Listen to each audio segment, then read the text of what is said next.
आयुर्वेद की quality medicine पर मंडी में दिया जा रहा प्रशिक्षण। भारत सरकार का आयुष मंत्रालय कर रहा कार्यशाला का आयोजन। उत्तरी भारत के 5 राज्यों से आए डेलीगेट्स ले रहे भाग। अनुसूचित जाति जनजाति संयुक्त मोर्चा ने मंडी में निकाली रोष रैली। संविधान की अवहेलना करने वालों के खिलाफ उचित कार्रवाई की मांग। प्रदेश सरकार को भी भेजा ज्ञापन। सोलन में बेरोजगार युवाओं को दिया जा रहा फास्ट फूड बनाने का प्रशिक्षण। 10 दिवसीय प्रशिक्षण शिविर में करीब 20 प्रतिभागी फास्ट फूड बनाने का ले रहे प्रशिक्षण। युवा बन सकेंगे आत्मनिर्भर। और पटल मैदान में 39वीं ग्रीष्मकालीन फुटबॉल प्रतियोगिता जारी। प्रतियोगिता के तीसरे दिन खेले गए 2 लीग मुकाबले। आरबीआई मुंबई ने एफसीआई महिपुर को 4-0 से हराया। नमस्कार, आप देख रहे हैं HP 24x7। मैं हूं जनीशा। भारत सरकार के आयुष मंत्रालय द्वारा आयुर्वेद से जुड़े ड्रग रेगुलेटर्स, इंडस्ट्री पर्सनल्स और स्टेक होल्डर्स के लिए 2 दिवसीय कार्यशाला का आयोजन मंडी में किया जा रहा है। कोरोना काल के बाद देश में नॉर्थ जोन की यह पहली कार्यशाला आयोजित की जा रही है, जिसमें drug manufacturer, drug licensing authority और इंडस्ट्री से जुड़े लोगों को रेगुलेटरी ट्रेनिंग प्रोग्राम दिया जा रहा है।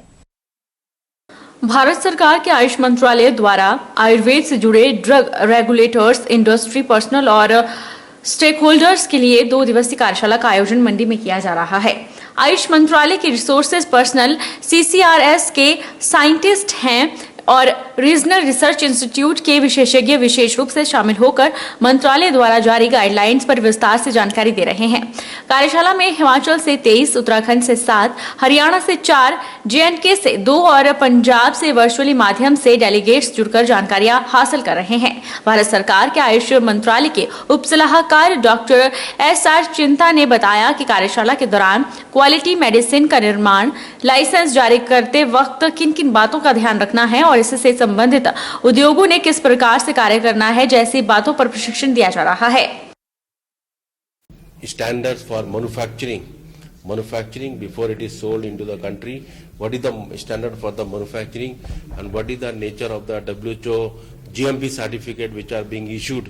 What is the so that our export can be boosted up and we can better to further find out what is there, if there is a gap, so the gap will be identified, whether it is a drugs and cosmetics at the gap or gap maybe because of some in the practical side in the field sides, or if some gap in the administration side, so everything will be addressed and this gap will be filled up later and be part of the recommendation will go to the ministry and so that they can do. इनको awareness programme दे रहे हैं कि existing drug regulatory provisions है, जैसे drugs and cosmetic act है, drugs and magic remedies act है। इसका provisions इनको हम वैसे तो एग्जीक्यूट कर रहे हैं, फिर भी हम थोड़ा भी स्कोप नहीं दे रहे कि इसमें थोड़ा क्वालिटी में कॉम्प्रोमाइज़ होना है। इसलिए ये प्रोग्राम स्टार्ट किया था कि इनका मैकेनिज्म जो है सही, जो गवर्नमेंट इच्छा करती है वैसी होना चाहिए कि क्वालिटी मेडिसिन अवेलेबल होना चाहिए। जिला कांग्रेस कमेटी द्वारा जन जागरण अभियान यात्रा की शुरुआत ज्वालामुखी में भी हो गई है। इसके लिए एक निजी होटल में कार्यक्रम आयोजित किया गया। कार्यक्रम में हिमाचल कांग्रेस कमेटी अध्यक्ष कुलदीप सिंह राठौर, नेता प्रतिपक्ष और अन्य ने शिरकत की। पूर्व विधायक संजय रथ ने भाजपा पर कई निशाने भी साधे और कहा कि कांग्रेस कमेटी के नेता जो भी दिशा निर्देश देंगे उस पर हम सभी चलेंगे और 2022 में ज्वालामुखी से कांग्रेस का विधायक देंगे। पूर्व विधायक संजय रथ ने कहा कि भाजपा कार्यकाल में महंगाई ने आम जनमानस की कमर तोड़ दी है। पेट्रोल, गैस महंगा हुआ, भ्रष्टाचार, बेरोजगारी और महंगाई चरम सीमा पर बढ़ी है। भाजपा से आहत लोग अब कांग्रेस पार्टी ज्वाइन कर रहे हैं। जन जागरण अभियान के तहत लोगों से बातचीत की जाएगी, उन्हें जागरूक किया जाएगा और प्रत्येक बूथ और प्रत्येक गाँव में जाकर मतदाताओं को कांग्रेस पार्टी के प्रति प्रेरित किया जाएगा और मतदाताओं को कांग्रेस के लिए मत देने के लिए जागरूक करेंगे और हिमाचल में कांग्रेस की सरकार बनाने का सपना साकार करेंगे। पूर्व विधायक संजय रथ ने कहा कि उपचुनावों में कांग्रेस की जीत ने नए आयाम बनाया है और ये क्रम आगे भी जारी रहेगा। भाजपा ने कांग्रेस कार्यकाल की कई स्कीमों को शिफ्ट कर दिया, कई कार्य बंद कर दिए, लेकिन हमारा अभियान जारी रहेगा और कांग्रेस की सरकार बनने पर सभी कार्य फिर से शुरू होंगे। जो महंगाई के विरुद्ध आज लड़ाई लड़ी जा रही है उसके बारे में भी आपको बताएंगे और किस तरीके से आप लोगों ने 2022 के लक्ष्य को हासिल करना है, उस तरीके को भी आप लोगों को बैठकर हम समझाएंगे, और ताकि आप जो है वो गांव-गांव में जाके अपने बूथ पर जाकर जो है वो लोगों को कांग्रेस पार्टी के प्रति समर्पित होने के लिए प्रेरित करेंगे। कांग्रेस पार्टी के लिए आप लोग उनको जो है वो मत देने के लिए प्रेरित करेंगे, और 22 में जो है हिमाचल प्रदेश में कांग्रेस पार्टी के सरकार बनाने के लक्ष्य को हम हासिल करेंगे। कलमकी से हमने कांग्रेस पार्टी का विधायक देना है, और जिस तरीके से आप लोगों का सहयोग, आप लोगों का आशीर्वाद मुझे पहले प्राप्त हुआ है, मुझे पूरी उम्मीद है, पूरा भरोसा है कि इस बार भी आप लोगों का आशीर्वाद, सहयोग मुझे प्राप्त होगा। हिमाचल प्रदेश कांग्रेस कमेटी के प्रदेश प्रवक्ता सुदर्शन शर्मा ने नूरपुर में पत्रकार वार्ता का आयोजन किया। इस दौरान उन्होंने नए जिले के गठन पर मात्र चुनावी पैंतरा कहकर भाजपा सरकार के ऊपर आम जनमानस को भ्रमित करने का राजनीतिक शगुफा बताया। हिमाचल प्रदेश कांग्रेस कमेटी के प्रदेश प्रवक्ता सुदर्शन शर्मा ने करीब 20 वर्षों से चलती आ रही भाजपा की चाल को मात्र चुनावी रंग देकर वोट बटोरने का प्रयास बताया।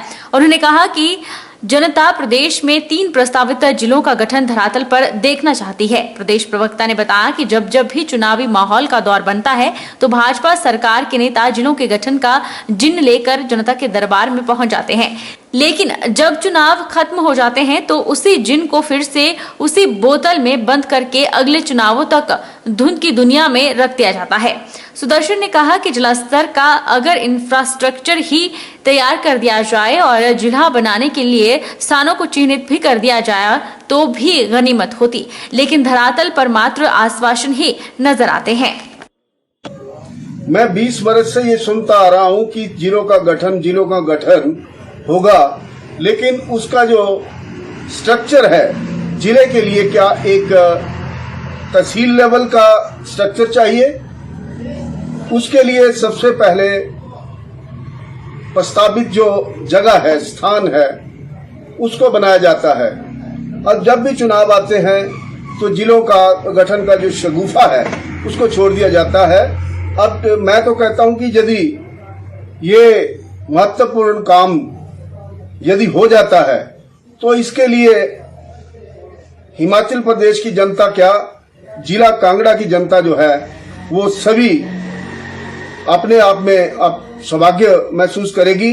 लेकिन ये 4 वर्ष बीत जाने के बाद भी अब जो 1 साल जो रह जाता है, तो 1 साल में ये हमारे यहाँ के वर्तमान में मंत्री महोदय जो है वो जिले का गठन का जो शगुफा है उसको लेकर आम जनता में जा रहे हैं। मैं मंत्री महोदय से पूछना चाहता हूं कि 4 वर्ष बीत जाने के बाद ये आपको यह जिले की गठन की याद आई है, तो आम जनता में एक भ्रम है कि कहीं ये प्रलोभन तो नहीं है। एक और जहां स्वर्ण आयोग की मांग को लेकर देवभूमि क्षत्रिय संगठन के द्वारा संवैधानिक एट्रोसिटी एक्ट और आरक्षण की शव यात्रा निकाली जा रही है, वहीं अनुसूचित जाति जनजाति संयुक्त मोर्चे ने इसे संविधान के उल्लंघन करार दिया है और संविधान का उल्लंघन करने वालों के खिलाफ कार्रवाई अमल में लाने की मांग की है।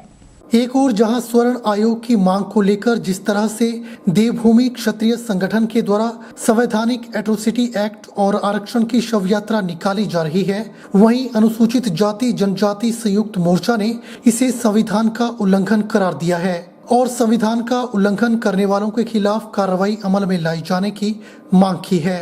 देवभूमि क्षत्रिय संगठन के द्वारा एट्रोसिटी एक्ट और आरक्षण की शव यात्रा निकाले जाने के विरोध में मंडी जिला मुख्यालय पर अनुसूचित जाति जनजाति संयुक्त मोर्चा के द्वारा रोष रैली निकाली गई और प्रदर्शन के माध्यम से संविधान का उल्लंघन करने वाले संगठन के खिलाफ कार्रवाई अमल में लाई जाने की मांग की गई। मोर्चा के द्वारा मंडी जिला उपायुक्त के माध्यम से सरकार को ज्ञापन भेजा गया और ज्ञापन के माध्यम से संविधान का उल्लंघन करने वालों के खिलाफ कार्रवाई अमल में लाई जाने की मांग की गई। गुरु रविदास पंचायत कमेटी के प्रधान इंदरराज इंदू ने कहा कि तथाकथित व्यक्ति के द्वारा जिस तरह से बयान दिया गया और संवैधानिक एट्रोसिटी एक्ट व आरक्षण को हटाने की बात की गई, यह पूरी तरह से अमानवीय है और हर व्यक्ति और संगठन को अपनी मांग रखने का अधिकार है।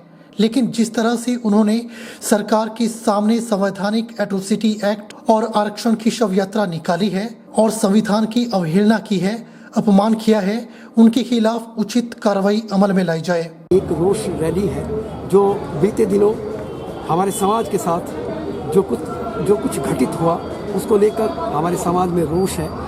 तथा कथित एक व्यक्ति ने जिस तरह से बयान दिया गया, जिस तरह से SC/ST एट्रोसिटी एक्ट को हटाने की बात कही गई है, आरक्षण को हटाने की बात कही गई है, तो ये कहने का तरीका उनका ठीक नहीं था। जैसे जिस तरह से देवभूमि में शव यात्रा निकाली गई, भारतीय संविधान निर्माता डॉक्टर भीमराव अंबेडकर द्वारा रचित संविधान के जो एट्रोसिटी एक्ट है, SC/ST के एक्ट हैं, उसकी शव यात्रा निकाली गई, आरक्षण की शव यात्रा निकाली गई, तो ये एक मानवीय अमानवीय व्यवहार उन लोगों का था। अरे हर आदमी को अपना हक, अपनी मांगे रखने का अधिकार है। हम ये नहीं कहते कि उनकी मांगे जायज़ नहीं है, उनकी मांगे जायज़ है, लेकिन उसको रखने का तरीका जो था वो बिल्कुल गलत था। मैं हाथ जोड़ के विनती करता हूँ उन लोगों से कि इस तरह की बयानबाजी ना करें जिससे समाज आहत हो, क्योंकि हमने बाबा साहेब अम्बेडकर जी ने हमेशा एकजुट होने की बात कही है, शिक्षित होने की बात कही है, संगठित होने की बात कही है, संघर्ष करने की बात कही है। जो समाज सदियों से पिसता चला रहा है उस समाज को क्यों बार बार दबाने की कोशिश की जाती रहती है। हमारा सिर्फ इतना सा रोष है। हिमाचल सरकार के सामने शव यात्रा संविधान निर्माता, भारतीय संविधान निर्माता डॉक्टर भीमराव अंबेडकर जी के SC/ST एट्रोसिटी एक्ट की और आरक्षण की शव यात्रा निकाली गई, ये कोई तरीका नहीं था। बस हमारा जो रोष है वो इसी बात से है, क्योंकि हिमाचल सरकार के सामने इस कुकृत्य को अंजाम दिया गया, लेकिन सरकार ने इसके ऊपर कोई एक्शन नहीं लिया। हम चाहते हैं जिसने भी ये गलत कुकर्म किया है, कुकृत्य किया है, जिसने संविधान का अवहेलना की है, अपमान किया है, उनके ऊपर एक उचित कार्यवाही होनी चाहिए। यही हमारे समस्त संयुक्त मोर्चा की मांग है। वक्त चला है एक छोटे से ब्रेक का।